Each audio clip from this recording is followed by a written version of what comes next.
도교와 불교가 그 국민들 속에 깊숙이 들어가면서 허무주의나 아니면은 출가 이런 쪽으로 다 간다면 정말 소는 누가 키우죠? 옛날 그렇죠. 어떤 코미디언이 그랬잖아요. 그렇죠. 소는 누가 키우나 그러는데 예. 진짜 소는 누가 키우나요?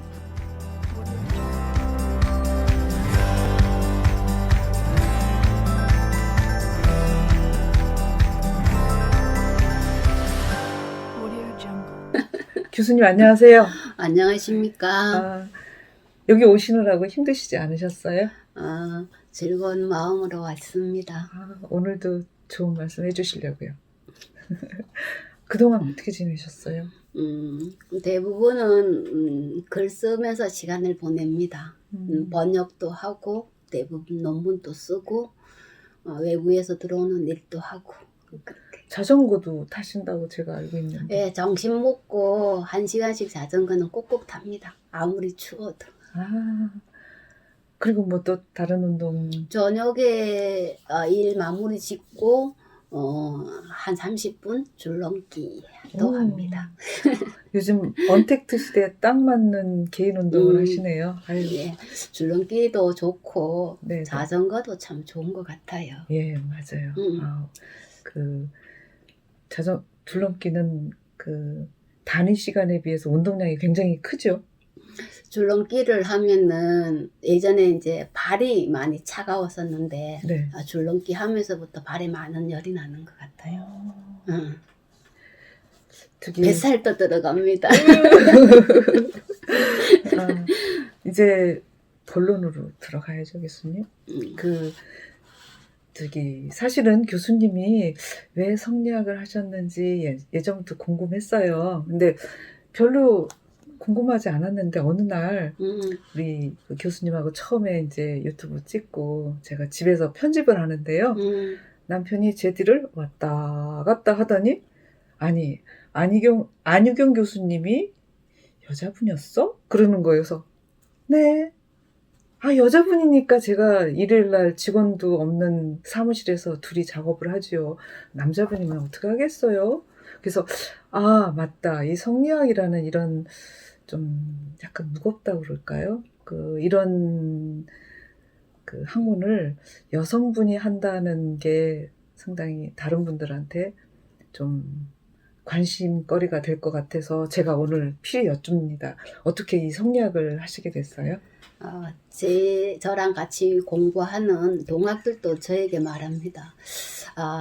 여성 성리학자가 한 명 나오겠다 이렇게 얘기를 합니다. 사실은 대부분은 성리학 전공자들 지금 제 또래에는 남자분들이 대부분이죠. 그렇죠. 그래서 제가 이제 끝까지 성리학을 놓지 않는 거는 아마 여자는 많지 않는 것 같습니다. 그래서 저도 성리학이라는 무엇인가 이 책이 상당히 오랫동안 사랑받는 책이 될 거라고 기대하고 있습니다. 감사합니다. 좀 사적인 질문입니다만 구체적으로 어떻게 성리학과 이렇게 인연을 맺으셨는지 한번 좀 얘기 좀 해주십시오. 대학교 때부터 그냥 말씀드리겠습니다. 네. 사실은 대학교 때의 전공은 중문학이었습니다. 네. 대학을 졸업 마치고 대학 교재나 인문 서적을 만드는 출판사에 취업을 했습니다. 이때 이제 출판사에서 편집과 교정을 보면서 이제 동양 철학의 서적을 그때 처음으로 접하게 되었습니다. 그때부터 이제 동양 철학에 관심을 갖게 되고 좀 더 이제 체계적으로 공부하고 싶어서 성균관 대학교 유학대학원에 입학하였습니다. 유학대학원은 저 같은 직장인들을 위해 야간에 이제 수업을 했습니다. 근데 이때부터 이제 사실은 동양 철학 공부를 시작한 셈이죠. 그러면 교수님 그냥 요즘 젊은이처럼 그냥 대학 졸업하고 바로 대학원 이런 코스가 아니라 직장을 다니시면서 야간에 그것도 야간에 대학원 공부를 하시느라고 쉽게 말하면 주경야독을 하신 셈이네요. 좋게 맞으면 석사 논문으로 석사를 이제 마치고 논문을 써야 돼서 석사 논문으로 그때 삼국시대 도교 사상에 관한 연구라는 주제로 도교 사상에 대해서 이제 관심을 갖기도 했습니다.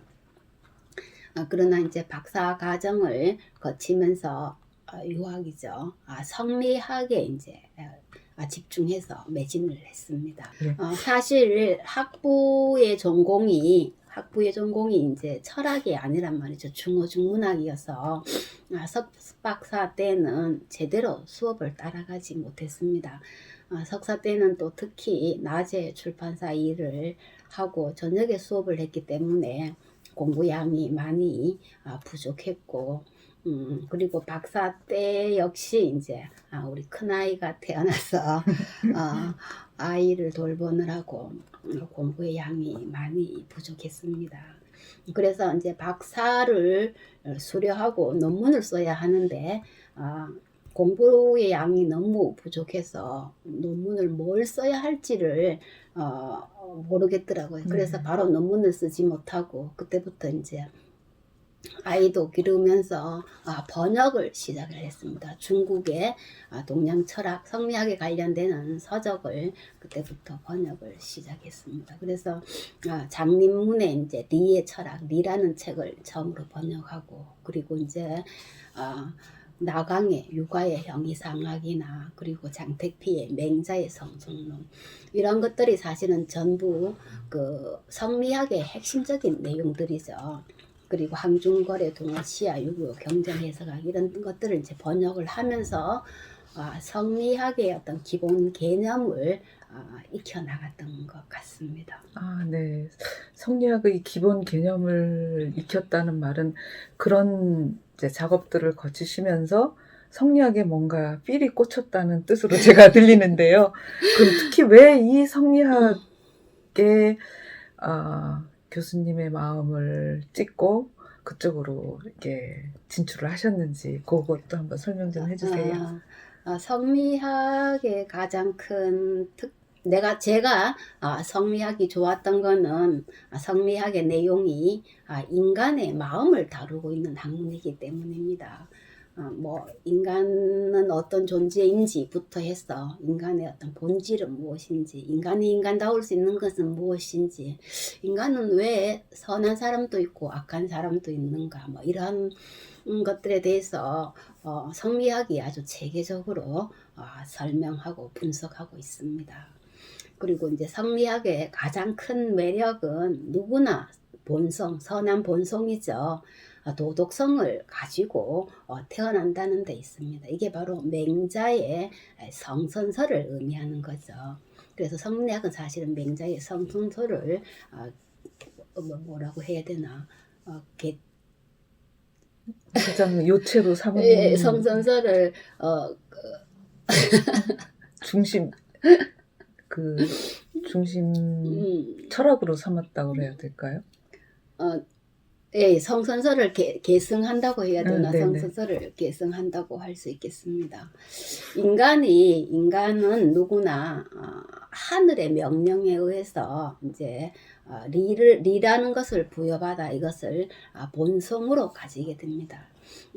가장 이상적인 인간이라고 하는, 유학에서 말하는 가장 이상적인 인간이라고 하는 요임금이든 수임금이든 아니면은 길거리에 걸어가는 일반 보통 사람들이든 모두 동일한 성을 가지게 된다는 것입니다. 그래서 여기에서 이제 성리학이 누구나 다 성인이 될 수 있다는 어떤 이론적인 근거가, 가능성이 이제 확보되는 거죠. 물론 성을 누구나 다 성을 부여받지만서도 인간은 어떤 기라는 어떤 육체에 의해서 성이 가련돼서 이게 제대로 실현되지 못하고 현실에 악이 발생합니다. 그렇지만서도 이때의 어떤 탁한 기질을 제거하면은 성의 어떤 온전한 본래의 모습을 회복하게 된다는 거죠. 이것은 사실은 불교도 마찬가지인 것 같습니다. 불교도 이러한 성리학적인 사유구조와 유사합니다. 불교 역시 무명에 가려진 어떤 중생의 마음도 어떤 그 본래 모습은 열애와 다르지 않다는 것입니다. 그래서 무명, 번뇌에서 벗어나 진여의 모습을 또 진여라는 어떤 본래 모습으로 돌아가면은 누구나 열애가 될 수 있습니다. 성리학의 목적이 기질에 가려진 어떤 본성을 회복하여서 성인이 되는 데 있듯이 불교의 목적 역시 무명에서 벗어나 진여 본체, 진여의 본래 모습을 자각하여 부처가 되는 데 있다는 것입니다. 결국은 성리학이든 불교든 설명 과정에서는 어떤 개념이나 그 방법상의 어떤 다소의 조그마한 차이가 있을지라도 그 사유구조 본질을 관통하는 그 사유구조는 다르지 않다는 것입니다. 그리고 목적 역시 인간의 어떤 본래 모습을 이끌어내는 데 있습니다. 이로써 이제 인간의 본래 모습을 자각하고 회복함으로써 더 나은 인간으로 변화가 가능하게 된다는 것입니다. 이게 바로 이제 성리학의 가장 매력이죠. 매력입니다. 인간이 더 나은 방향으로 변화가 가능함을 제시해 주는 것. 결국은 그 탁한 기질을 이제 제거하고 그 착한 사람이 되는 게 성리학이 바라는 바고 성리학이 추구하는 바라는 말씀 맞나요? 맞습니다. 그럼 탁한 기질을 제거하고 내가 원래 태어나면서부터 하늘로부터 부여받은 그 선한 본성을 회복하고 그리고 내가 선한 본성을 가지고 있음을 자각하고 그리고 실천하라는 거죠. 결국 그 실천으로 방점이 찍어지는 거죠. 실천이요. 예. 근데 사람들이 자기가 하는 게 착한 일이고 자기가 하는 게 옳은 일이다라고 주장하면서 그렇지 않은 일을 할 때는 어떻게 해야 돼요?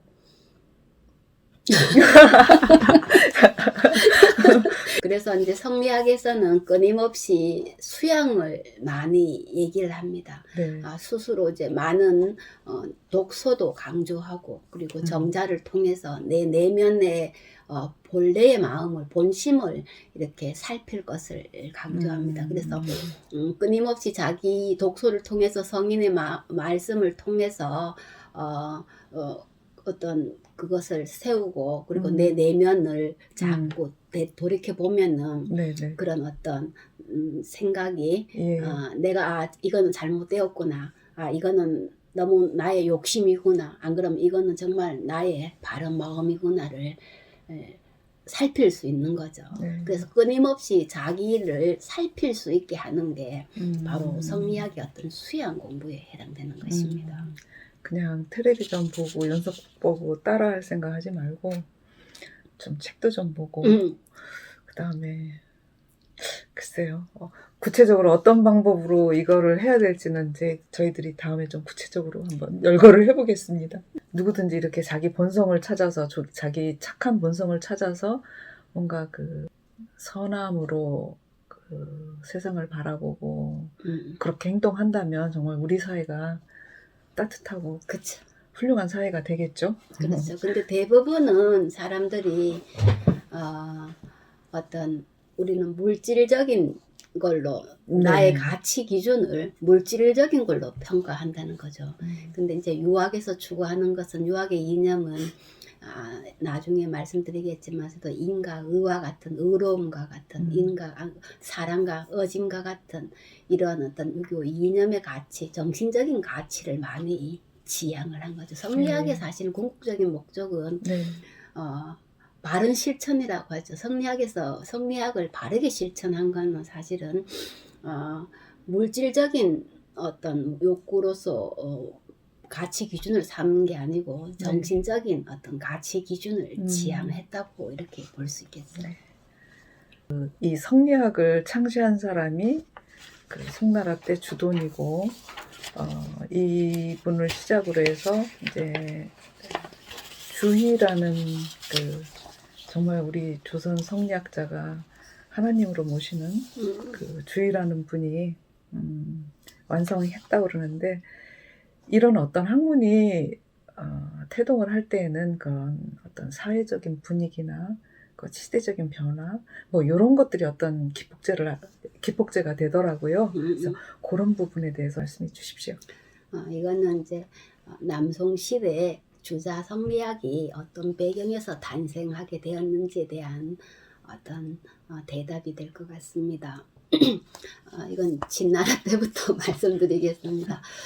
최초의 통일 국가인 진나라는 분서객류를 통해서 많은 선비들을 죽이고 유학 서적을 불태웁니다. 분서 서적을 불태우고 객류 유학자를 파묻었다는 거죠. 이 때문인지 사실은 진나라는 결국은 15년 만에 멸망을 합니다. 진나라를 이어서 한나라가 이제 유교를 통치 이념으로 내세워지면서도 결국은 한나라 말기에는 혼란을 겪으면서 유학이 점차 힘을 잃게 됩니다. 그리고 대신에 불교와 도교가 이제 큰 세력을 형성합니다. 수당 시대와 위진남북조 시대를 거치면서 불교와 도교가 날로 융성해지면서 지배적인 사상 조류가 됩니다. 그리고 상대적으로 유학의 사회적인 영향력이 약해집니다. 불교와 도교의 융성은 결국은 동시에 이들의 폐단으로 나타난다는 거죠. 그래서 수나라 문제는 많은 사리탑을 세우기도 하고, 당나라 고종은 도교 사찰인 도관과 이제 불교 사원을 세우는데 많이 치중했다는 것이죠. 특히 이제 사상적 도로는 불교의 현실 도피적인 태도, 예를 들어서 출세관이죠. 현실을 벗어나서 깨달음을 추구하는 이러한 경향이나 어떤 도교의 허무주의에 빠지는 경향을 보이게 됩니다.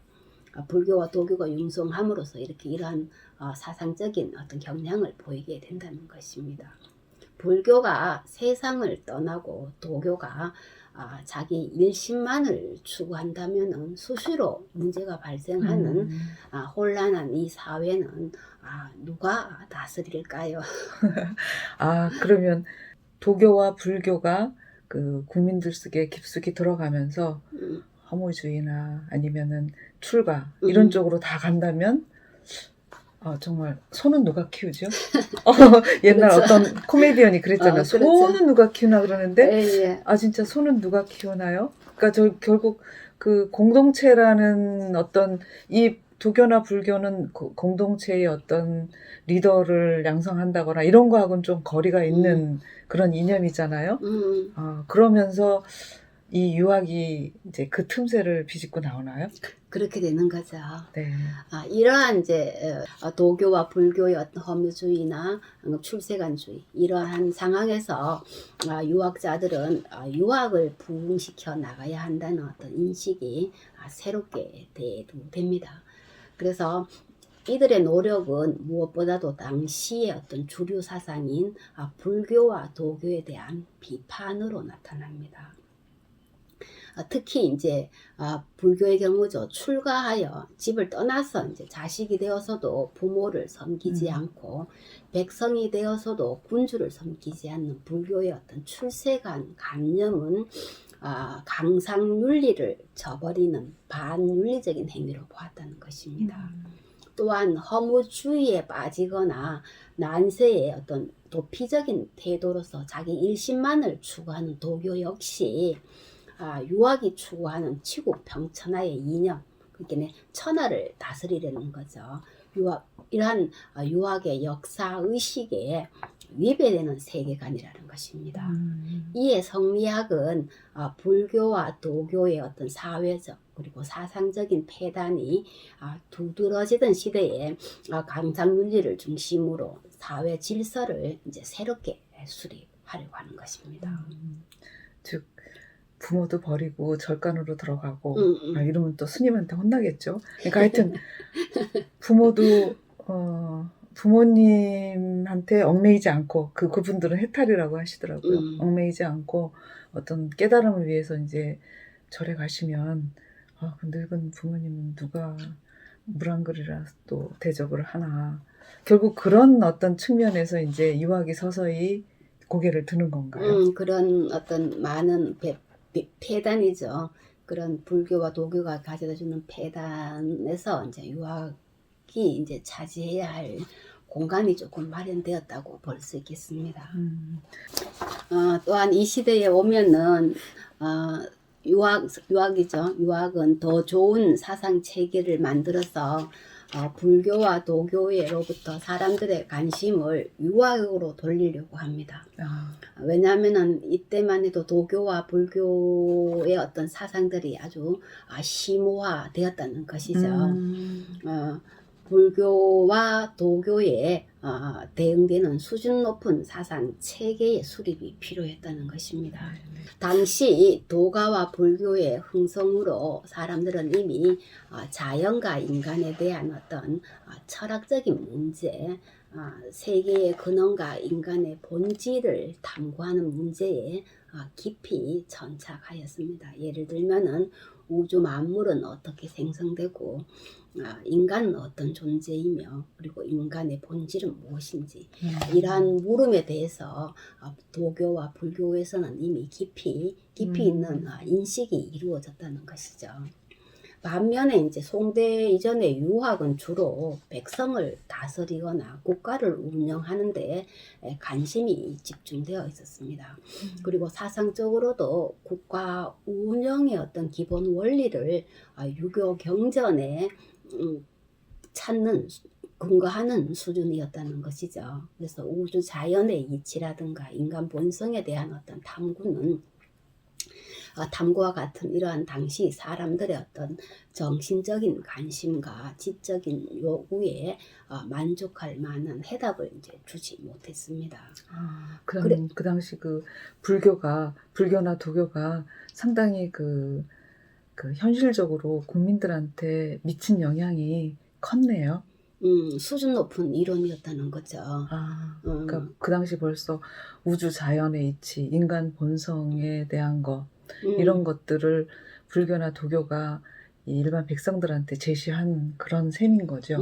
그렇죠. 네. 불교의 교정에서 보면 굉장히 이론이 심오하단 말이죠. 불교 이론이. 그렇죠. 네. 그런 것들을 사람들이 많이 갈구를 하는 거죠, 사실은. 네네네. 일반적으로 그냥 백성을 다스리거나 그냥 국가를 운영하는 어떤 이러한 단순한 원리보다는 근본적인 데 관심을 많이 갖게 되었다는 것입니다. 네네. 그래서 이제 유학자들은 당시 심화된 이제 불교나 도교의 형이상학적인 어떤 심화된 이론을 받아들여 성리학 안에 체계화시킵니다. 예를 들어서 성리학에서 중심 개념인 리라는 것도 불교 하엄종의 이기설의 어떤 설에서 유래된 것이며 특히 성리학의 정자를 통한 수행 방법은 원래 불교의 어떤 자선이나 도교의 어떤 자망에서 어떤 사용되던 것들입니다. 이를 통해 송대 이전의 어떤 윤리적 실천적인 어떤 수준에 머물렀던 유학과 달리 우주 자연의 문제, 이게 이기론이죠.